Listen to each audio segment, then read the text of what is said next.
Good morning बच्चों। आप सभी का पवन के इतिहास की कक्षा में बहुत बहुत स्वागत है। हम पढ़ रहे हैं आपके इतिहास की पुस्तक जिसका नाम है भारतीय इतिहास के कुछ विषय, और आप लोग लगातार मुझे सब्सक्राइब कर रहे हैं। सब्सक्राइब का मतलब होता है कि कहीं ना कहीं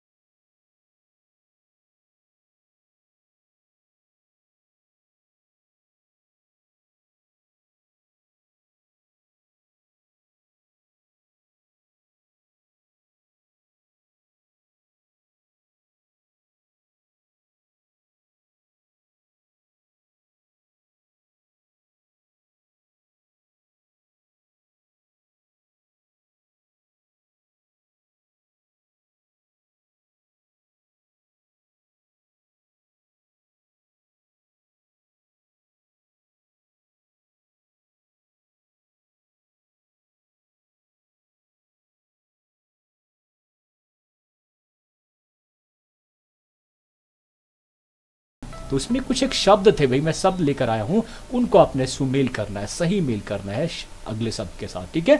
तो धुरी एक शब्द आया था, अगर आपको याद होगा हमने जो है केंद्रीय शासन पढ़ा था तो वहां पर धुरी शब्द आया था। तो धुरी कौन था?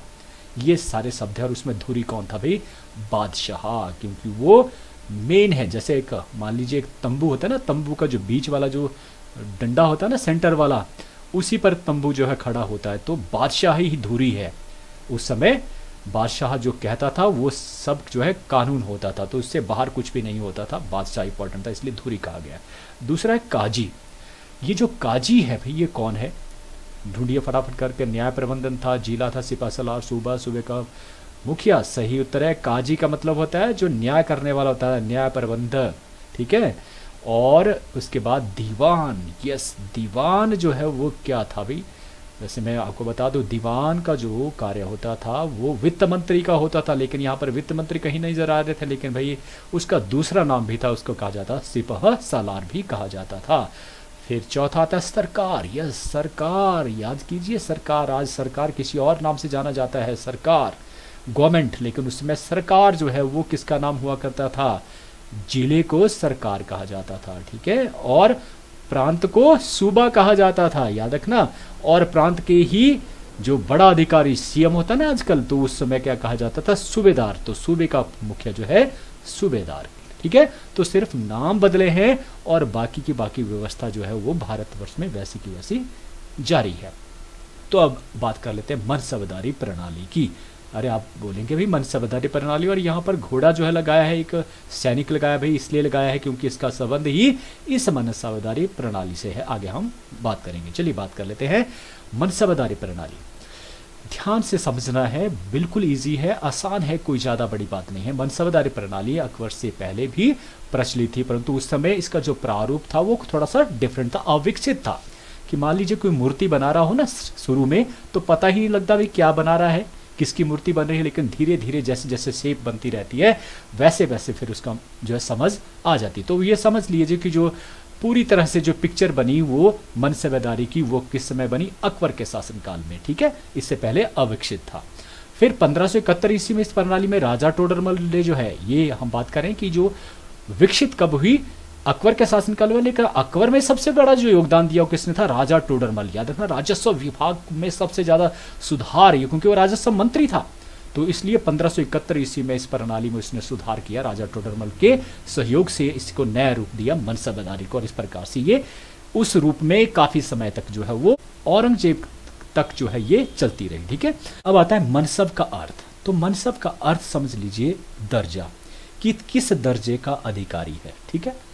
उसकी पदवी, उस अनुसार उसकी पदवी होती थी। पदवी है ना, पद कौन से पद के ऊपर? प्रिंसिपल के ऊपर है, टीजीटी है या सीएनपी है।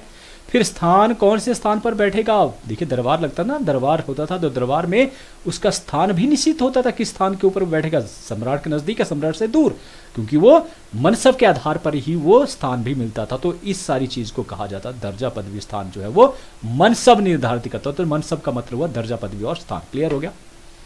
समझ आई ना बात? लग गया पता? चलिए बात कर लेते हैं आगे और आपको समझ आएगा। मनसबदारों की नियुक्ति और पदोन्नति और पद, ये तीन चीजें हम बात करें। पहले नियुक्ति कौन का? मनसबदार।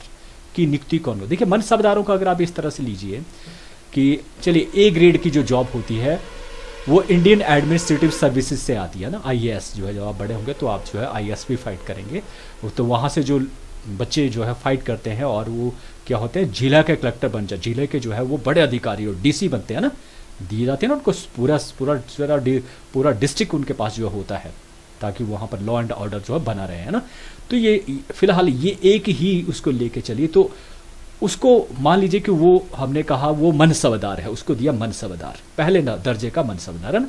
तो इस तरह से मनसबदार को नियुक्ति जो कौन करता था उस समय मुगल शासनकाल में, वो हमारा बादशाह सबसे इंपॉर्टेंट होता था, बादशाह वो करता था। लेकिन इसके साथ और भी लोग होते जो नियुक्ति दे सकते थे, मीर बख्शी सलाह देते थे राजा को। ये अलग चीज है कि राजा ही उनको नमनित करता था, लेकिन मीर बख्शी, राजकुमार और सूबेदार जो सूबे का मुखिया होता था, उनकी सिफारिश से ही जो मनसबदार हैं वो नियुक्त किए जाते थे। लगे ना, पर अब तो एग्जाम होते हैं ना, पेपर होते हैं, अगर उस पेपर को क्वालिफाई करते हैं तभी वो अधिकारी बनता है ना। लेकिन उस समय क्या था कि भाई ये लोग सिफारिश करते थे उनके काम को देखकर, कौन कौन, मीर बख्शी, राजकुमार और सूबेदार। क्लियर हो गया। अब पदोन्नति, ये तो हुआ भी नियुक्ति कैसे मिलती थी, नियुक्ति कि कैसे मनसबदार के पद के ऊपर जाएगा, सबसे टॉप की जो रैंक के ऊपर जो है वो जाएगा। तो ये तीन जो है उनको जो है हेल्प करते थे बादशाह की। दूसरा था पदोन्नति। पदोन्नति समझते हो कि प्रमोशन कैसे होती थी भाई। अब मनसबदार भी कैसे थे, मैंने कहा ना मनसबदारों में भी बहुत सारी कैटेगरीज होती थी, बहुत सारी कैटेगरीज, कोई नीचे तबके को ऊपर तबके, इस तरह से बहुत सारी जो है वो अलग अलग जो वेराइटीज थे ना, अलग अलग जो था। एक ही मानिए अभी मैंने एक ही लिया ना आईएएस को, तो आईएएस में भी बहुत सारी वेराइटीज है, कुछ इंडियन पुलिस सर्विसेज से है, कुछ आईएफएस से है, कुछ नीचे है, कुछ नीचे है, इस तरह से जो है वो आपके जो है सारे के सारे आईएएस है, सब मनसबदार, लेकिन उनमें भी जो है अलग अलग जो है वो पद रहते हैं। ठीक है, तो योग्यता वरीयता के आधार पर जो पदोन्नति दी जाती थी, मनसबदार से वो और बड़े मनसबदार में चले जाता है, इसकी बात पे करेंगे। उसके बाद क्या कहलाता था, सबसे नीचे जो मनसबदार उसको कह जलाया जाता था मनसबदार, उसकी बात हम आगे करें। मतलब 500 से जो नीचे वाला जो होता था, जिसको जो है 500 से शुरू हो जाता वेतन जो है 500 से नीचे तक, 500 और 500 से नीचे, उसे मनसबदार कहा जाता था। ये आगे चर्चा करने वाले हैं। तो वो उसको पदोन्नति दी जाती थी, पदोन्नति मतलब प्रमोशन भी की जाती थी। ऐसा नहीं केवल उसके उसी के ऊपर वो हमेशा रहेगा, बना रहेगा उस पद के ऊपर, नहीं, अगर उसमें योग्यता है और वीरता है तो वो अपनी वीरता और योग्यता के आधार पर जो आगे बढ़ सकता था। वैसे ही है कि अगर बच्चों में जो है वो अच्छे पढ़े लिखे हो, अच्छी योग्यता से पढ़ते सभी हैं, लेकिन योग्यता से पढ़ने वाले व्यक्ति जो है, बच्चे जो है वो बहुत आगे निकल जाते हैं ना, पेपर में बैठते हैं और इस प्रकार से एग्जाम देकर आगे आगे बढ़ते हैं। तो वैसे ही था यहाँ पर, प्रमोशन कैसे मिलती थी, योग्यता और वीरता के आधार पर। क्लियर जी। फिर पद और मुक्ति। अब बात करते कि वीरता और योग्यता। अब ये देखने वाले कौन होते, यही लोग होते थे ना, राजा तो सभी को नहीं देख सकता था, तो इसलिए मीर बख्शी, राजकुमार और सूबेदार जो वहां का राज्य का बड़ा अधिकारी होता था, राज्य जैसे सीएम होते थे, उनको पता अपने राज्य में कौन अच्छे काम जो कर रहा है, तो इस प्रकार से इनकी सिफारिश होती थी, हस्ताक्षर होते, फाइल आगे जाती थी और राजा उसके पर हस्ताक्षर करता था और इस प्रकार से मनसबदार उसको नियुक्त कर दिया जाता। तो पदोन्नति इसी तरह से होती थी। क्लियर है, इनकी सिफारिश पर। फिर पद मुक्ति। भाई देखिए आज भी होता है ऐसा ना कि अगर कोई अच्छा काम नहीं करे, तो मान लीजिए जैसे अगर कोई अध्यापक अच्छा काम नहीं करे तो डिप्टी डायरेक्टर महोदय आएंगे और क्या बोलेंगे, भाई अच्छा काम नहीं किया, सस्पेंड करो इसको, है ना, हो गया। अगर सीएम आए इसको निलंबित कर दो, पूरी तरह निकाल दो इसको, तो कुछ भी किया जा सकता है ना। तो उस पर उस समय भी ऐसा था, पद मुक्ति भी हो सकती थी। कैसे कि ठीक से कार्य न करने पर बादशाह नाराज हो जाता था और उसका कई बार जो है, मान लीजिए कि थोड़ी सी उसके साथ रहम की जाए तो क्या करते हैं, थोड़ा पद कम कर देते थे, उसका जो है उसका जो वेतन था वो कम कर दिया जाता था, पद जो है कम कर दिया जाता था। पहले हौलदार था, अब जो है थानेदार था, अब हौलदार बना दिया, ठीक है, पद कर दिया कम।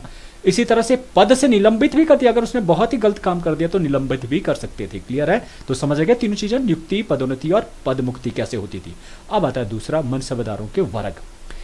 देखिए अबुल फजल जो है अकबर के सबसे जो है मुख्य दरबारियों में से एक थे और बहुत योग्य व्यक्ति थे, बहुत इसका सम्मान भी करते थे, क्योंकि अकबर खुद पढ़ा लिखा नहीं था, लेकिन वो योग्य जो लोग होते, जो पढ़े लिखे लोग, उनको बड़े ध्यान से सुनने वाला था, है ना, और उनकी कदर करने वाला था। तो अबुल फजल ने जो है 66 श्रेणियां लिखी हैं, माना है कि 66 श्रेणियां थी उस समय जो है अलग अलग जो है मनसबदारों की, लेकिन वास्तव में उसमें कितनी थी? 33 थी, आधी थी। ठीक है, याद रखना इस चीज़ को, ये क्वेश्चन में पूछा जाता है कई बार। तो सबसे कम जो दर्जा जो मनसबदार, जो सबसे छोटा जो मनसबदार होता था ना, जिसका दर्जा कम होता था, वो 10 से नीचे, और उच्चतम जो सबसे बड़ा जो होता था मनसबदार वो 10,000 ही होता था। तो 10 से नीचे ये सबसे 10 का सबसे कम होता था, 10 से नीचे नहीं कोई होता था। मनसबदार 10 से ही शुरू होता था। सबसे कम जो मनसब जो दी जाती थी वो 10 रुपए मान लीजिए, और यहाँ पर 10,000 रुपए मान लीजिए। ठीक है, तो 10 रुपए वाला जो मनसबदार और 10,000 मनसबदार, इस तरह से जो सबसे कम 10 और सबसे बड़ा जो 10,000 होता था। लेकिन बाद में जो है ये 12,000 तक बढ़ गया था। सबसे ज्यादा जो मनसब वेतन मान लीजिए, वेतन ना, कि जो वेतन था वो सबसे बड़ा 12,000 तक वेतन जो है प्राप्त कर सकता था योग्यता के आधार पर। लेकिन ये किसको दिए जाते थे? ये जो 12,000 वाला जो था वो केवल जो है राजा के जो बच्चे होते थे, बेटे होते थे, उनको ही दिए जाते थे। लेकिन जो अपनी योग्यता के आधार पर, और जो दूसरे जो है जो जिनका राजवंश से संबंधित नहीं होता था, वो कहाँ तक पहुंच सकते थे? वो 7,000 तक की पे लेते थे। मतलब वो 7,000 ही जो है बन सकते थे मनसबदार, 7,000 मनसबदार। इससे ऊपर के जो है शाही परिवार के लिए सुरक्षित किए गए थे, केवल उनको ही ये मनसब दी जाती थी। भाई रानियों को भी दी जाती थी, राजकुमारों को भी दी जाती थी, और शहजादियों को भी जो है मनसब दी जाती थी, उनको भी पे दी जाती थी, है ना। तो ऐसा जो है उनके कार्य के आधार पर जो उनको ये दिए जाते थे। तो ये 7,000 तक कोई भी व्यक्ति जो 10 से शुरू कर सकता था और 7,000 तक पहुंच सकता। देखिए ऐसे ही था कि कोई पीएन भर्ती हो गया और पीएन से आगे वो पहुंच गया जाकर जो है बॉडी एक गस्टेड पोस्ट के ऊपर, है ना। ऐसा भी हुआ है, ऐसा होता था पहले, देखना अगर आपने, बहुत सारे ऐसे लोग थे जो क्लर्क भर्ती हुए थे, बाद में वो एक उच्च ग्रेड के जो है पद से जो है वो सेवानिवृत्त हुए। तो वैसे ही मान लीजिए कि जो 10 रुपए से उन्होंने शुरू किया और करते करते अपनी योग्यता के आधार पर कहाँ पहुंच गए, कहाँ तक पहुंच सकते थे? 7,000 तक पहुंच सकते थे, इसके ऊपर नहीं जा सकते थे। इसके बाद शाही परिवार के लोग। तो अब इसमें जो ग्रेड जो देखिए किस किस को क्या बोलते थे, कि जो 500 से नीचे होते, 10 से लेकर 500 तक का जिसको मनसब मिलती थी, वेतन मिलता था, उसे मनसबदार कहा जाता था। क्लियर हो गया। फिर जिसका 500 से ऊपर और 2500 तक का जो दर्जा जिसे प्राप्त होता था, उसे अमीर कहते थे। ठीक है, अमीर, वो अमीर मनसबदार हुआ। मनसबदार नीचे हुआ, अब उसको अमीर कहेंगे, 500 से ऊपर चला गया वो। क्लियर है। उसके बाद 2500 से ऊपर जो चला जाता था उसे अमीर उम्दा कहा जाता था, या उम्दा ए आजम कहा जाता था। इस तरह के नाम जो है वो रखे गए थे। तो याद रखना ये तीनों के नाम। दर्जा कैसा उनका, तो ये 3 तरह के वर्ग उस समय मनसबदारों के थे। पहला था मनसबदार, दूसरा था अमीर, फिर आया अमीर उम्दा। ठीक है, 10 से 500, फिर 500 से 2500 और 2500 ऊपर वाले जो है अमीर उम्दा। क्लियर है। 7,000 तक और 7,000 से ऊपर के लिए किसको दिए जाते थे? शाही परिवार के लोगों को दिए जाते थे। अब आता है जात और स्वार। क्या हुआ कि अकबर के समय में अकबर ने देखा कि जो मनसबदार है, ठीक है, जो बड़े अधिकारी, मनसबदार वो जो सबसे बड़े अधिकारी होते थे, तो जो सबसे बड़े अधिकारी थे वो क्या कर रहे थे कि वो गड़बड़ झाला कर रहे थे। समझे, जैसे आजकल होता है, मतलब भ्रष्टाचार करते। वो भी उस समय में भ्रष्टाचार था। कैसे भी देखिए, उसने देखा जो मनसबदार है, अगर जो मनसब, जिस मनसब को जिसको आय, जो आय उसको मिल रही है, उसके हिसाब से वो घोड़े नहीं रख रहे। होता क्या था कि हर मनसबदार जितना कर 500 वाला है उसके लिए निश्चित किया गया होगा कि कितने घोड़े वो रख सकता है। 500 अगर उसको रुपए उसकी तनख्वाह मिल रही है, वो 500 का जो मनसबदार है, तो उसको घोड़े भी रखना पड़ते थे, सेना भी रखना पड़े। घोड़े मतलब घोड़े नहीं, सेना, एक सैनिक, घोड़ा जो घुड़सवार सैनिक है उसे रखना पड़ता था, भर्ती करना पड़ता था, और उसके लिए 2 घोड़े जो रखना पड़ते थे, है ना। जितनी सेना उसके डबल जो घोड़े रखना पड़ते थे। इसके लिए भी पैसे वो लेता था, किससे? इससे पैसे किससे लेता था? राजा से, खजाने से आता था पैसा उसको। उन घोड़े के ऊपर खर्च करने के लिए भी पैसा आता था। तो जो मनसबदार करते थे वो गड़बड़ झाला करते थे। क्या करते थे भाई?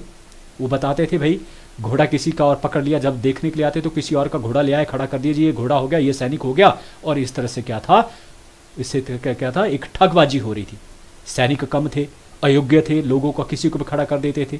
तो इससे भाई जो है ये जो गड़बड़ से बचने के लिए अब अकबर ने क्या किया, इसी मनसब को, जिसे मनसब कहा जाता था, अब उसको बदल कर 2 भागों में बांट दिया। एक है जात और दूसरा है स्वार। नाम रखा जात और स्वार।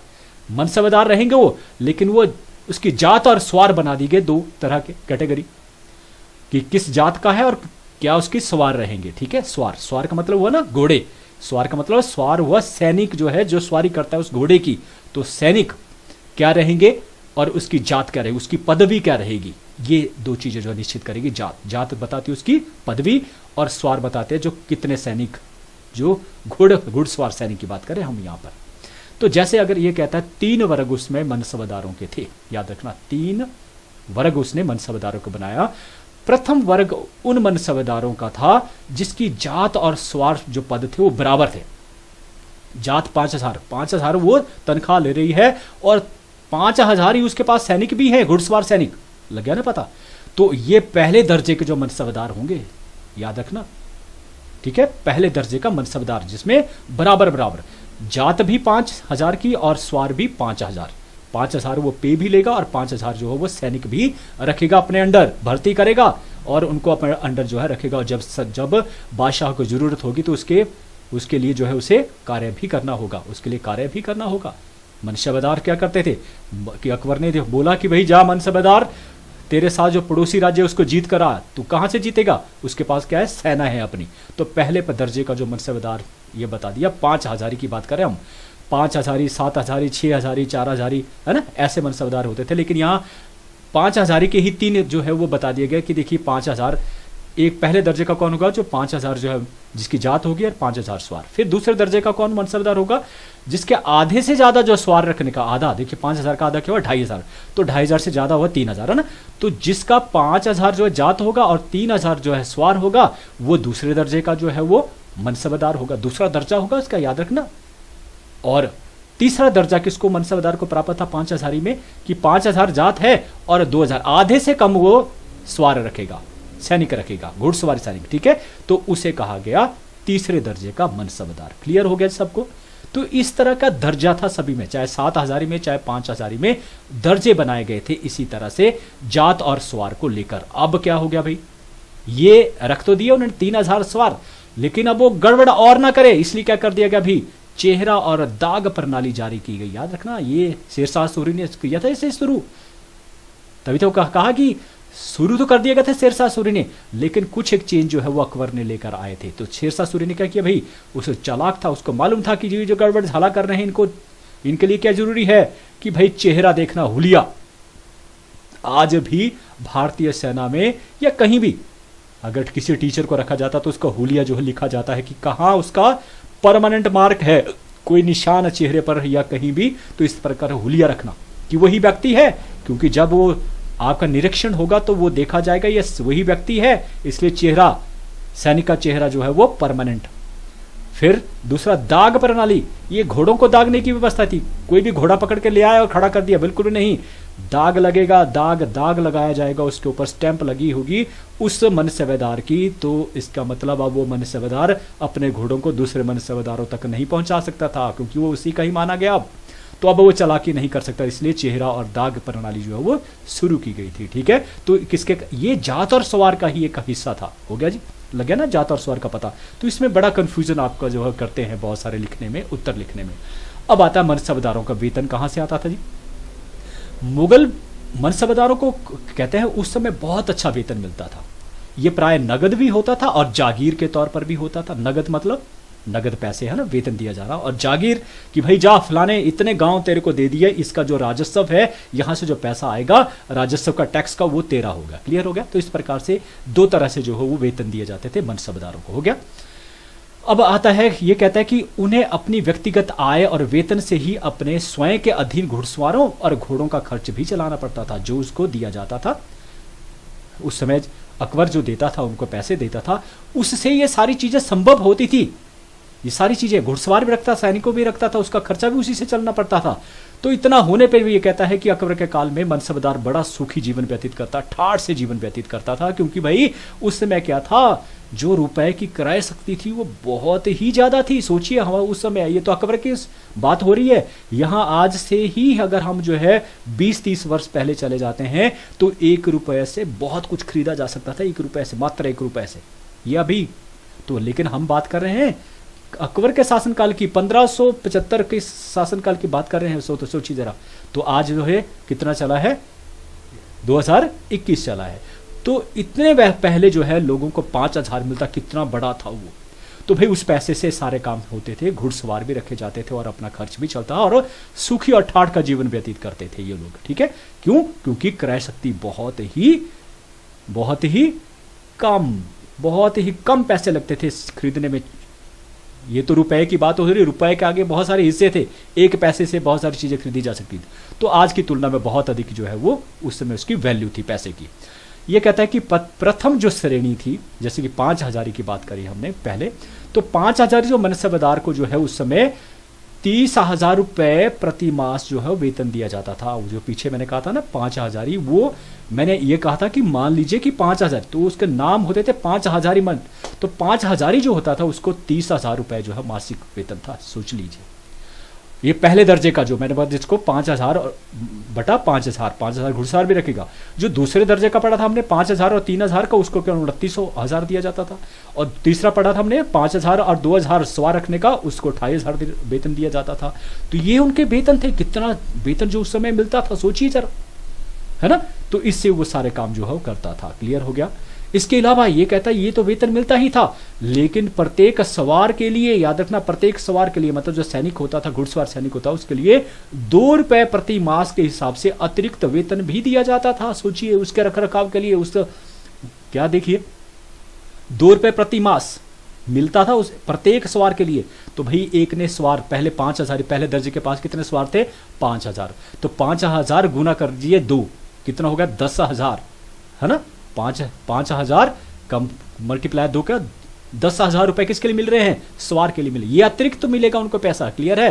तो 30 और 20 कितना हो गया? 50,000 उसके पास होंगे। तो क्लियर हो गया। तो इस प्रकार से ये इनका वेतन हुआ करता था मनसबदारों का। अब दूसरी आता है मनसबदारों के कार्य।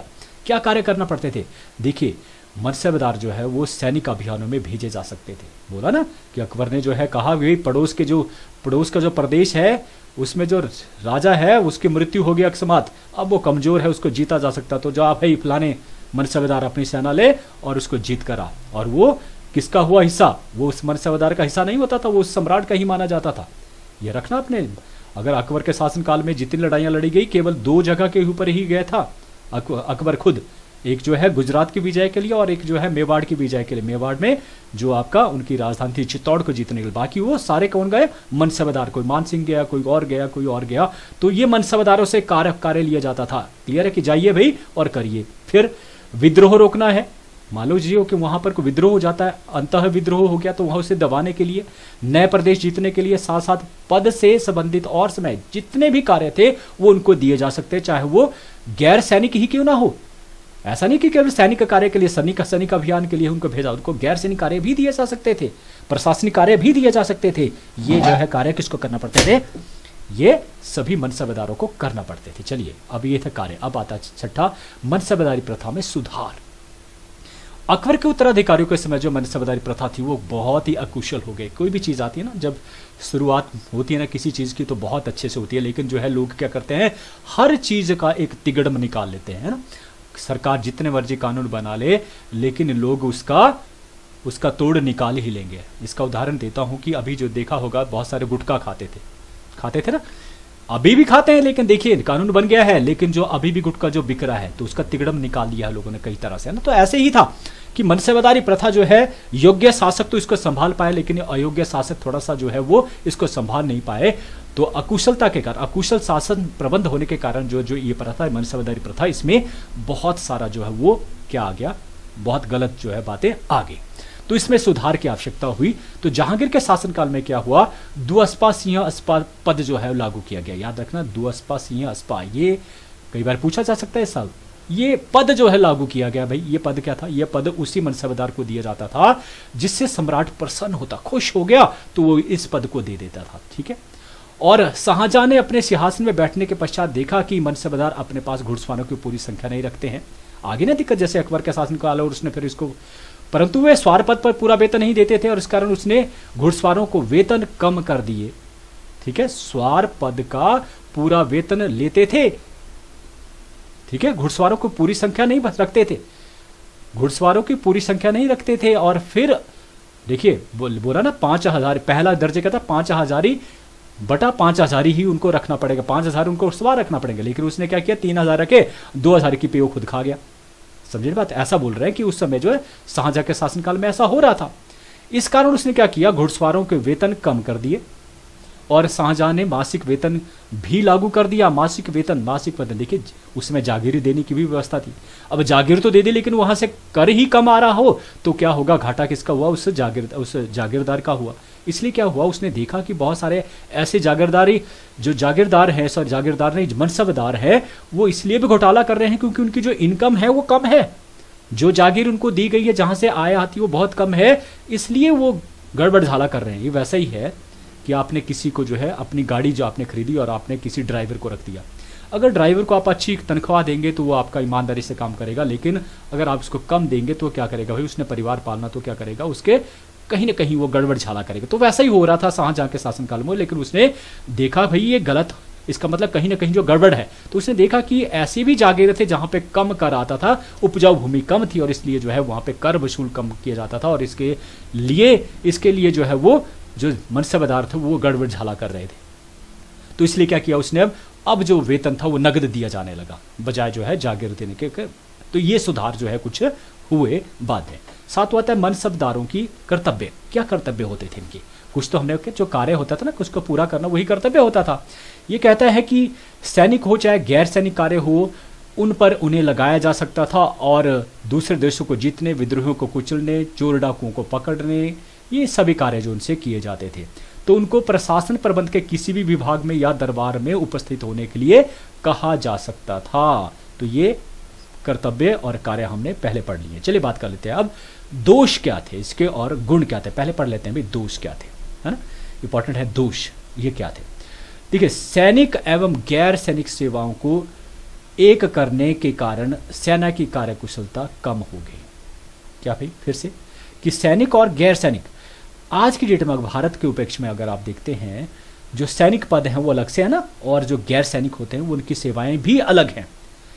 अब देखिए, अभी मैं बात कर रहा हूं, अगर सेना देखिए, भारत की जो सेना है उसके लिए अलग से पद हैं, ब्रिगेडियर्स या जो थल सेना अध्यक्ष अलग से मिलेगा आपको, अलग से उनके अलग रैंक है। कोई ब्रिगेडियर्स हैं, कोई जो है कर्नल है, तो ये कहाँ है, ये थल सेना के। तो जो जल सेना उसके अलग अधिकारी हैं। क्यों अलग कर दिए गए, क्यों कर दिए गए, क्योंकि भाई उनकी कुशलता जो है वो उसी काम की है। अब एक ब्रिगेडियर को जो कक्षा में भेज दिया जाए कि जाइए जो बच्चों को पढ़ाए, तो वो क्या करेगा, उस चीज को वो कार्य कुशलता से नहीं कर पाएगा, जबकि वो अपना जो कार्य उसका है वो अच्छी तरह से कर पाएगा।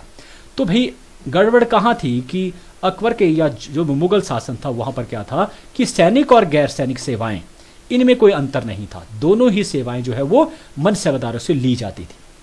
अब ये वैसा ही था कि एक बार अकबर ने जो है किसी से खुश हो गया, और किसके से खुश हुआ, जो है एक कारीगर था, बहुत सुंदर, उसने एक जाली की जो लकड़ी की जाली बनाई, वो बहुत खूबसूरत बनाई, वो बड़े खुश हुए और उसने कहा भाई मैं तेरे को जो है जा अपने जो है जो खाना बनाने वाला जो उसको औहदा दे दिया कि तू उनका हेड हो गया। भाई वो रख तो दिया खुश होके, ऐसा करते हैं राजा ना, खुश होके। लेकिन भाई अब जब वो सब्जी बनाने लगा तो उसने अपने वो रंदे सारे स्टार्ट किए, तो जैसा उसने सीखा था उसी तरह से करना शुरू किया, लेकिन वो उस चीज़ को नहीं कर सकता था ना, तो हर कुछ बन गया, तो उसको निकाल दिया गया पद से।